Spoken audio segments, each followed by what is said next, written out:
great days and glorious victory. Spiff stares blankly at the camera with a fake smile as the remains of the sunbeam slowly trickle down into the ocean. I really don't want to do this. I really don't. Spiffle stares at the water, a bead of sweat on his brow, and he swallows, visibly nervous. Welcome back to Subnautica. Apparently, I really don't want to play this anymore.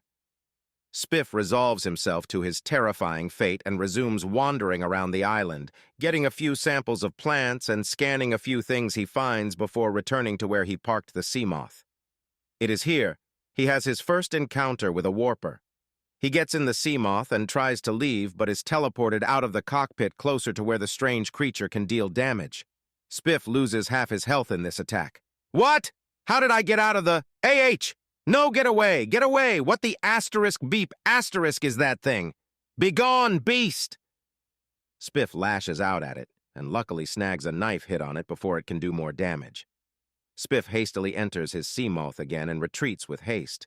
It's a decently long drive back to his home base, and he wastes little time in retreating. Damn! I was unable to get a scan from it. Maybe I can do it next time. I need to carry more health kit thingies before I take on hostile entities, at least so I can scan them, really. Anyway, that was strange. Did that thing teleport me outside the sea moth? Seems like that's what happened. I'll have to avoid those things then. Spiff returns home and docks the sea moth into the moon pool. He exits and his face lights up. Oh, I forgot completely. I can name this thing. For some reason, my comment section really wanted me to name it this. I have no idea why, but here you go. Spiff enters the word Harshenglorb into the name and it appears on the sea moth's hull. I have no idea what this means. Some guy in my comments mentioned this word and there it was with nearly 2,000 upvotes, so here you go, Jacobson. Enjoy? Spiff shrugs this nonsense and resumes working, putting away his loot and grabbing some food items. He then gets to building base items again and expands with one of the large rooms. This one, a large room with a glass dome top. Ooh, I like this. This is pretty. I'll put some plant pots here. Maybe I can put the bed there, the office desk here. Spiff goes into interior decorator mode and starts turning the glass domed room into a nice spot to live. A bedroom, office combo, essentially. Going out to retrieve a coffee machine from a wrecked area for the sake of decor. Unfortunately for him, base integrity is a thing, and as he starts to install glass to the dome for more sunlight and views outside, base structural integrity fails as he installs a water filtration machine. The base goes offline and starts to fill up with water. Spiff doesn't notice, being too busy with his decorating, and only figures it out when he notices the water covering his bed. What? Water? What's going on? Spiffle scrambles about for a few minutes before his base fills completely. He surfaces for air and goes back down, then spends a half an hour in a panic trying to repair his base fruitlessly. Whenever he fixes one hole, another opens up. Why won't this thing fix? What am I doing wrong? Gah! Spiff stops, pauses the game, and opens the wiki. He points his finger at the camera and swears. Don't you judge me? Spiff looks through the wiki and slaps himself with the palm of his hand. He tabs back in the game and adds a reinforcement bulkhead to one side of the base. This one change results in the structural integrity being fixed. He then repairs the holes, and the base begins to drain. Well, that was annoying. What was I doing? Oh yes, I was looking for something. Let me check my datapad thingy. Spiff looks through his journal and finds the message showing where he needs to go next. Okay then. Apparently there's two I can go find now, one of which is a thermal power plant, and the other which is a disease research facility. Both are, well, very bloody deep. I need that prawn suit thing and a... What was it again? Cyclops? Yeah, those. Need those to do that. I can explore a bit more in the sea moth for now, though. Might find a good spot for a base. Something more... scenic? Spiff fits a depth module to the sea moth, sending its crush depth to 500 m. He hops in and starts to follow a distress signal from ages ago, heading to the east from the pod, returning to the jelly ray forest. Spiff encounters more jelly rays, the forest being full of them, and keeps going, scanning bits of wreckage as he goes. He fully unlocks the blueprint for the cyclops and finally arrives near his location. Two streaks of light moving in the darkness catch his eyes. Oi! What's that? What is that? It's moving. I don't like that. No, no, absolutely not. I'm out. No, no! Spiff panics and retreats from the area, going as far away as possible. Unfortunately for him, he keeps going east and eventually finds his way into the abyss. He comes across a sheer cliff with darkness and dead silence going straight down and tries to follow it down, sticking close to the cliff's wall. Oh, oh dear, what even is this? Is this a thing? Where does it go? I can't go deeper. Crush depth reached here. What now? It goes a lot further. That, dark. The fact I can't see anything down there really makes me scared. I don't want to. Spiff's train of thought is interrupted by a loud, echoing roar in the depths. By the time he notices what was going on, a ghost leviathan has spawned and is already right on him. He panics, presses the wrong button, and is ejected from his sea moth. He can't do or react to anything, too busy panicking as a loud, horrified screech comes from him. The ghost leviathan attacks him and does severe damage to him. He panics, trying to swim away, and gets eaten. Spiff has turned a pale shade of pink at the sight of the leviathan and has now faced his second death in the game. He keeps squealing like a piglet in pain and slowly crawls out of his chair under his desk, where the noise slowly dissipates. The credits roll to the sound of him starting to do a manly cry of fear. Top comment, Lowell, Ghost Leviathan.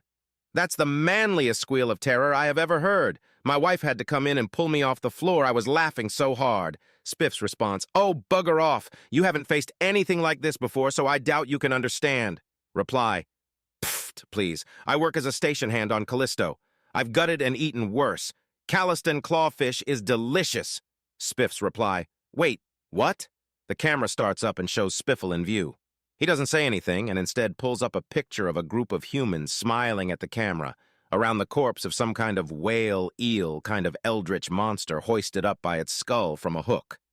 The caption for the photo is, Callisto fisherman and a prime clawfish catch. So I found out humans actually do have worse things in the universe than things in Subnautica. And they not only hunt them for sport, but also hunt them for food. I have made a note to never visit the human home system. The place sounds goddamn terrifying. Anyway, Subnautica again. Spiffle sighs heavily, truly not wanting anything to do with this anymore, and carries on from where he left off, with no inventory, no tools, after he'd just been eaten by a monster. Oh gods, I have to rebuild all of my equipment again! Spiffle cries a bit as he starts regaining all his gear. After a short building and resource-gathering montage, Spiff is about to get a new sea moth when he notices the blip on his HUD. Wait, my sea moth is still alive.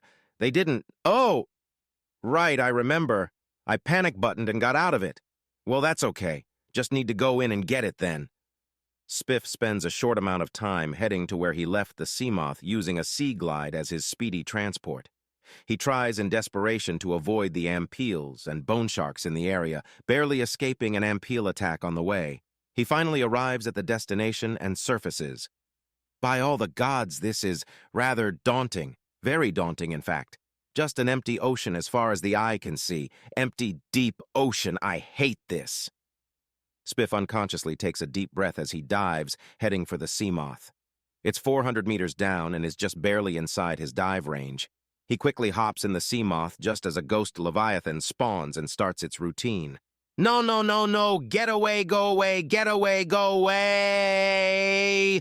Spiffle squeals in a most unmanly manner and resurfaces, charging towards the pod and his base. I hate the ocean! Spiff runs back to the pod, gets in and spends a few minutes just shivering in his seat. Why are they so big? Why do they glow? Why all the teeth? Spiffle tries to reclaim his sanity for a few moments, going off camera for a bit. He returns, holding a bobblehead of Luigi from Mario Kart. Okay then. Let's get going. Need to visit this place. Do more work. Let's go, that way. Spiffle heads towards a beacon on his HUD for Officer Keen's broadcast location. Through the weeds, across a desert biome and near a few cave entrances near the entrance to the deeper caves, he goes to the location and hovers near the surface. Oh no! Can it be above the water for once? Come on! 400 meters down! My sea moth can barely handle that. Well, here we go then. Spiff dives down and hovers barely above the destroyed pod, picking up 2 PDAs, then quickly retreats back into the sea moth and returns to the surface. Why does this feel so bad? Damn ocean! Anyway, let's see then. Officer Keene, detected dry land. Spiffle ignores the rest and frantically looks around for the new beacon. On spotting it, he charges ahead at full speed. He follows the beacon, encountering the island. With careless abandon, he finds the floating island and launches the Seamoth out of the water onto the beach and immediately hops out. Land, finally, sturdy ground! I am moving my base here right now! Spiff ignores the game's questline again and focuses the next 20 minutes to a montage of him systematically disassembling his base, transporting all the resources to the new floating island, and sets up everything but the moon pool on the ground on the island, creating a series of silly tunnels as he tries to make it look at least vaguely nice, snaking it around and over a cliff's edge. There, lovely home, finally out of that freaking water, I can think again, yay! Spiff only now takes the chance to explore the island and starts walking the winding pathways around the area. On finding Keene's PDA in a cave-like area, he follows the pathway up to a base. He dodges and weaves through the cave crawlers in the area and finds a few PDAs, lantern fruit trees, Chinese potatoes, and the marble melon fruit. Spiffle battles with more cave crawlers and scans some stuff for base building and working on other things. He spots a base structure high up on a cliff. All the way up there? How'd they get up there, though? Oh, of course, Spiff, there's a pathway up. Follow the gravel road, I suppose. Spiff carries on, fighting cave crawlers and marveling at the view, scanning everything he can as he moves. He eventually finds the top of a cliff and recovers a PDS from an observatory position, only to find there are 2 cliff-top observatories, and the one he found wasn't even the one he saw first, just as it goes nighttime. Oh, bugger off. Oh, fine. Can't go anywhere for now. Too dark, and being stupid, I forgot my flashlight thingy. Can't see. Wait until morning. Spiff wanders about the top of the cliff for a bit. Then he bothers to look up, seeing the twin moons around the planet. The small moon in the far background, along with the massive red moon in the foreground, moving all too fast for comfort. What the hell? Wow. Has that always been there? I've seen that before, right? Why is that so unsettling? That moon must be in a degrading orbit to be that close. Bugger me! I hate that! Spiffle watches the moon drift about and eventually fully circle the player. For some reason, Spiff has a moment of calm as the sun comes up. The orange and red tones of sunlight poke through the horizon, the small moon above it slowly fading into the distance as the rays of light shoot past the wreckage of the Aurora. My gods, that is pretty! That's very pretty for a game from ancient times, and all this from an independent developer, too. This is impressive. I love games that add in all this detail. Spiff waits until the sun is up, then heads back down the path to the other cliff top. Halfway up the mountain, everything suddenly goes dark again. Oi! Oi! Where'd my sun go? It's daylight! Spiff looks up and spots an eclipse. The large red moon had moved in front of the star, creating a spectacular eclipse. Spiff watches it for a bit longer and smiles at the sight. Pretty. Oh, well, that's how they do it. You can see in the footage. Look, it's the old skybox system. The sky is in a virtual dome thing that an image is painted onto, or something. For my non-human viewers, this is how the human games do it before realistic sky rendering as a thing. They'd put a 3D image on a flat surface, then make it move around you, giving the illusion of a sky. You can see it here. It works quite well, but it can still be seen. Human games use this system a lot. Very effective. Spiff gives a small explanation using his in-game cursor to point out how the skybox works, then resumes his climbing. He gets to the outpost and acquires more PDAs for later.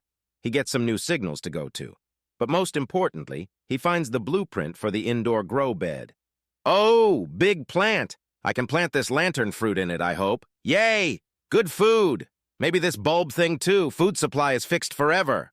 Spiff heads back to his Seamoth, then back home to let it charge while he faffs about with base building for a little bit. Spiff builds another large room where he puts in a bed, a bench facing a window, coffee machine, and an office against a wall. He uses the partition system and door to make a small room sort of like a kitchen, where he puts a coffee machine, vending machine, and Marblemon planter. He creates a rather cozy speck. Here he finds the picture frame and figures out he can put a custom picture in it. He tabs out, does some fiddling about a bit, and returns. The picture is a photo of his T-Empire simulator playthrough, and it's the photo of him and his family in top hats, monocles, gentlemanly dress, and holding cups of tea. There, it actually feels like home. What was I doing again? Oh, damn, right, curing a disease so I don't die horribly. Right, where do I go? Life Pod 12, according to my HUD. Right, Harshenglorb, come hither. What even is that name? Spiff hops in the Seamoth and then heads out towards the location. He goes through the shallows, the red grass desert, then gives a happy squeal as he goes through the shroom tree forest, smiling at the jelly rays. The happiness doesn't last too long, and he finds himself near the Ampeel habitat. I don't want to go in there. I hate there. Why do I have to go there? Spiff groans in fear and frustration and moves around, dodging bone sharks and ampeels through the bulb bushes. Eventually, he gets to the pod and hesitantly exits, scrambling to get into its remains. He finds blueprints for charge fins, a PDA with more data and buggers off. He hastily gets back in the Seamoth, getting attacked by a bone shark covered in green tumors, and squeals in terror as he retreats back home. I hate that place. Spiff spends more time base building, acquiring more resources, and building another moon pool. Right. I'm not going anywhere else. Need a thing. What was it again? Oh, the prawn suit. I want that. I can smack stuff with it if I remember. Well, hopefully it had claw arm things. Knowing humans, if it has claws or arms, I can use it to smack things. Spiff heads up to the mobile vehicle bay to find out what he needs to build a prawn suit, and groans angrily as the price for one is more than expected. Expensive! Plasteel, aerogel, glass, lead, diamonds. That aerogel is the pricey bit, though. Damn it, okay, Francine! Resource collection montage! A montage of Spiff scrambling around for resources, most of which he already has, follows, and Spiff quickly builds the prawn suit. He puts the Seamoth in the new moon pool and the prawn in the old moon pool. He changes its color to be similar of the Seamoth and leaves the name blank for now. What to call it? Meh, leave it to the comments. What's the name? Now to work. Depth module MK1 is all I can do for now, plus the grappling arm. Need that. Right, where do I go? Life Pod 13.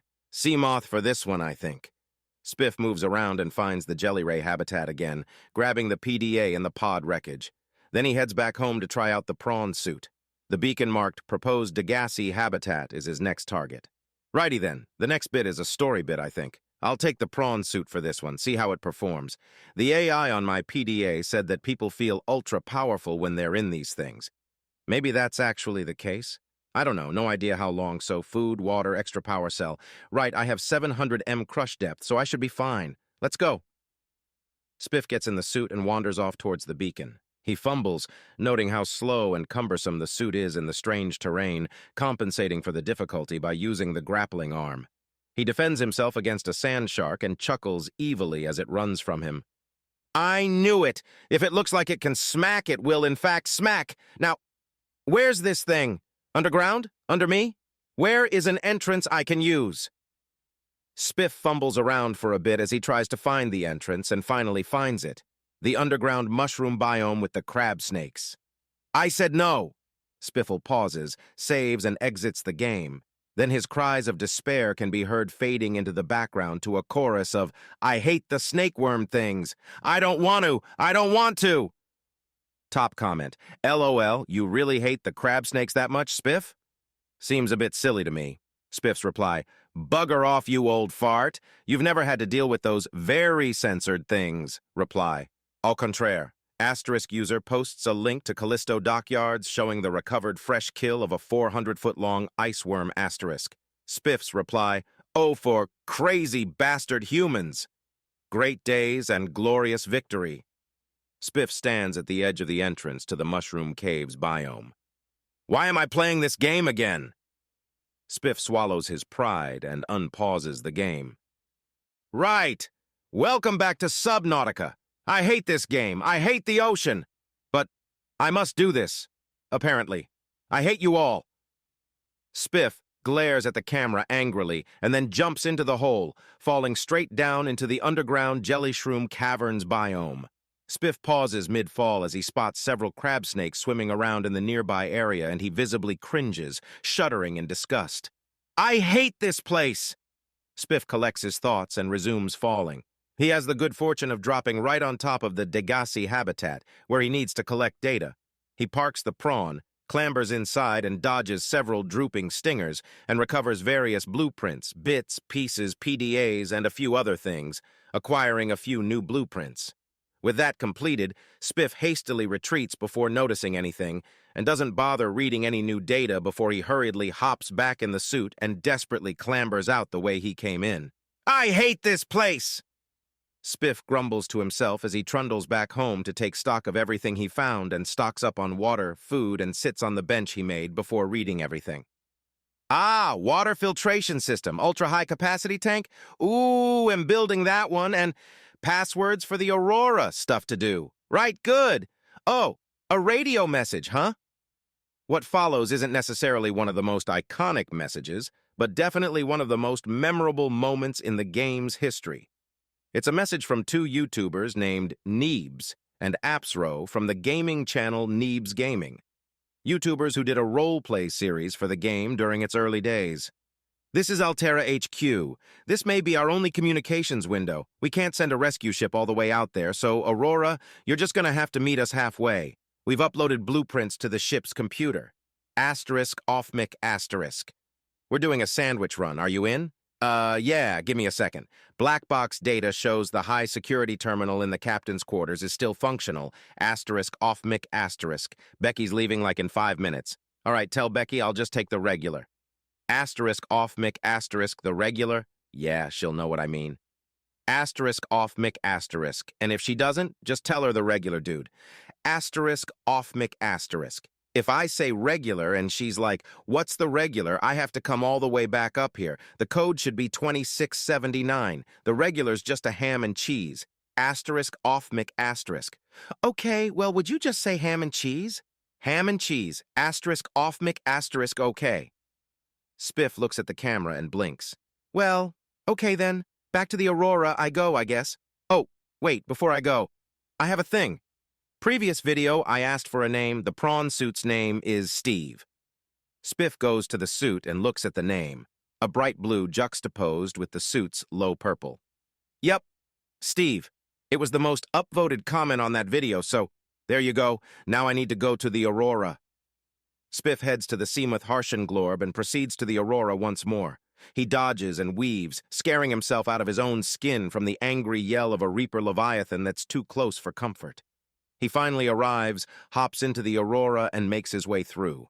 He has to go through it again, as by now the majority of stuff had respawned, including the fires, and has to work his way back up to the captain's quarters, grabbing a few bits he missed on the way. Right, 2679? There. What's in here? A poster of the Aurora? A miniature figurine of the Aurora? Ooh, that's pretty. Data terminal, Jupiter escape rocket? Oh, I need to build that to get out of here, huh? Yay, right. I need to get out of here. Spiff exits the Aurora and returns to the Seamoth, deftly dodging, bobbing, and weaving his way out of the wreckage before returning home. Spiff gets back and checks the ingredient list for the platform. It annoys him. That is expensive, and I still have to build a cyclops as well from what I know. Let's do the cyclops first and do the main quest or whatever it is. Let's see. Not too bad. Let's build that then. Just need more titanium. Spiff casually gathers some resources and finally builds the Cyclops. Unfortunately, he does an oopsie, and when he builds it, he accidentally builds it too shallow, on top of his base. It flops down, doing some damage as it hits the roof, then flops to its side. Well, shit! That was stupider than usual. God damn it, Spiff, you should have known this! Spiff checks the damage and then resigns himself to his fate. He has to move the contents of his entire base out of the way and deconstruct the part of the base the Cyclops is stuck on in order to move it. He does so. 2 hours of work as he has to move all his resources, build a new dome, and then reconstruct everything again. By the end of it, he is most annoyed and finally enters the Cyclops to see what it is. Ooh, well, finally inside. Ooh, storage lockers built into the hull, ladder upstairs. Then, Oh, a docking bay. I can fit the prawn in here. Then here's the engine bit at the back. Upstairs we go. Oh my, that's a big engine. It works through here, upgrade fabricator? Okay, good to know. Lots of space in here. Wait, can I build stuff in this thing? Spiff equips his builder tool and is able to put down an aquarium. He then spends the next solid hour in a montage that Francine helpfully skips through to make his cyclops more homely.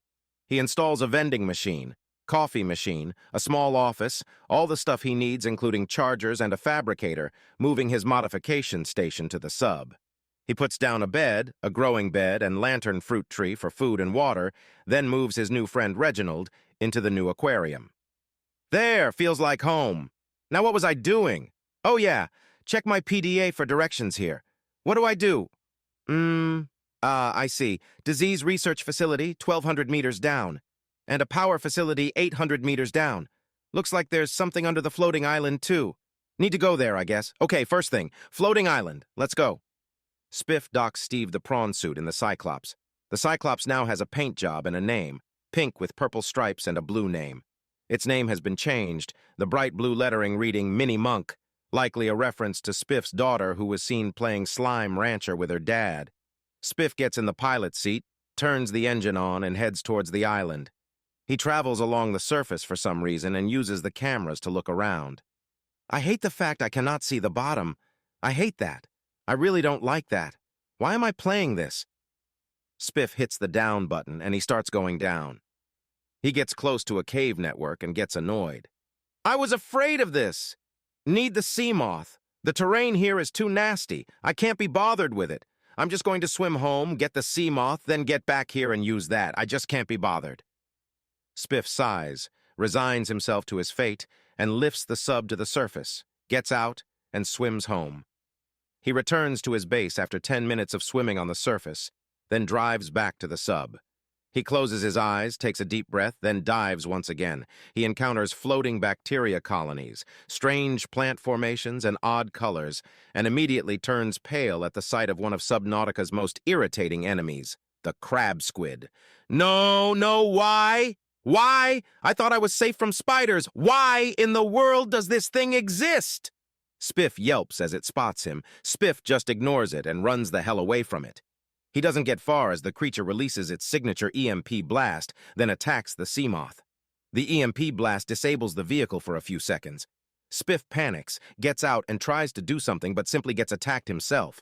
Spiff screams in terror, gets back in the sea moth, and drives as fast as he can back to the surface. He dodges, weaves, and bobs, popping up out onto the surface. He pauses the game and then goes on a tirade about the crab squid and the fact the game has no guns. Francine, Spiff's editor, thankfully skips the tirade and returns to Spiff going back down.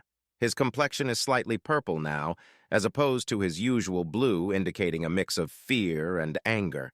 He goes down back into the cave system, encountering a crab squid again. Eat shit! Spiff squeals a battle cry as he charges the creature and rams into it. This causes damage, but the beast retreats, allowing Spiff to slip past. Spiff carries on through the cave, encountering a base, a ruined habitat. Warpers and crab squid swarm the area. Spiff is not a happy alien as he moves towards the nearest opening. A crab squid sets up camp outside the base as he enters it, and he finds several PDAs and blueprints for the Cyclops shield generator. Shield generator? Ooh! I'm going to need that. I will install that later, I think. Now what do I do with this? Ah!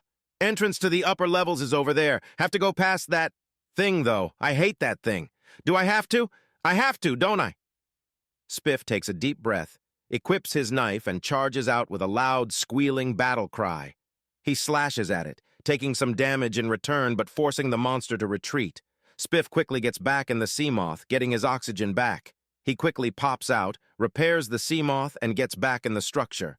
He gets the blueprint for the alien containment unit, orange alien tablet, 2 PDAs, a strange creature egg, and a few decorative bits for his base. He immediately gets back in the sea moth and exits the cave without elaborating further. In some kind of silent rage, Spiff just heads back to his base, occasionally giving the camera a death glare as he does. He docks the vehicle and starts decorating his base. Eventually, he gets the alien containment set up. He has to move his bed to put it in the new spot, but puts down a hatch and drops the creature egg he found in it. You know, it feels empty. Can I put plants in here? I can? Let's go shopping for plants then. Spiff wanders around for a while, collecting plant seeds by slashing at them with his blade, and puts them all in the containment planters.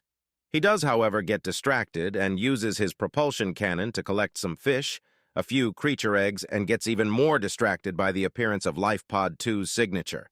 He ignores the signature, noting where it is, and heads to the shroom forest to find new stuff. An egg? It's blue. What? Is this a jelly ray egg? Can I actually have a pet jelly ray? Mine, mine, mine, I say. Spiff grabs the egg and makes a hasty retreat back to base and quickly deposits the eggs he found, releasing some of the smaller fish he caught in it too. He gets even more distracted and builds another large base module, putting 2 more alien containment units in it. Francine sees where this is going and adds some Benny Hill music to a montage of Spiff chasing Reginald's and grabbing whatever jelly ray eggs he can find. The sequence is quite comical considering how Spiff is so distracted he forgets he has a propulsion cannon to make catching fish easier and chases Reginald's to his near death several times. He enters his first alien containment unit and spots a new creature. What? Is that thing? Tentacles? What are you? I can pick you up? I can? Well, let me scan you first and then we will see what you do. Spiff scans it, the cuttlefish, and grabs it, taking it outside. He drops it, releasing it into the wild. It wanders about, and Spiff wonders what the hell this is for. He shrugs, then moves around a bit to collect more flora for his new project. The cuttlefish is following him around. Are you following me? I can interact with you? Play with cuttlefish? Oh, okay, what did that do? Spiff interacts, and an animation plays where the cuttlefish give the player a high five. Oh, I get it now. It's a pet. I've had pets in games before. But this place is stupid dangerous. Can I order you to stay near base? I can. Okay. Is it just the hand thing or... Spiff spends a few minutes playing with the cuttlefish and runs through its animations, smiling for the first time in several hours. Humans would name you. Hercules. That's from human mythology, if I recall correctly. I will have you stick around here. It's far too dangerous for you to follow me. I have forgotten how many times I have been eaten. Don't want that happening to you. So, stick around near the base for now. The creature wanders off and hovers around the moon pool. Spiff sits back and smiles. You know what? That actually ended on a nice note. I'll call it for this one. I wish I could take the cuttlefish with me on trips, but it's too dangerous. Bye all. Spiff's outrow plays. Top comment, yup, cuttlefish. Added in, late in development. And here's a bit of trivia for you. You know the message for the captain's code? That message was done by a pair of YouTubers who did a role play of the game during the gamer's development. The devs loved it so much they asked the guys to be in the game. Isn't that awesome? Maybe you can do it too? Spiff's reply. Seriously? That's real? Granted, this game is ancient, but maybe that can happen. That would be an honor, to be honest. Reply. And yes, crab squid suck. Suck eggs. Crab squid bad. Can kill with gas torpedo. Spiff's response. Gas torpedoes? That's a thing? I need to check that. I need those. Those would be nice. If you love engaging stories like this, make sure to like, subscribe, and turn on notifications to stay updated with all the latest episodes from FY Stories.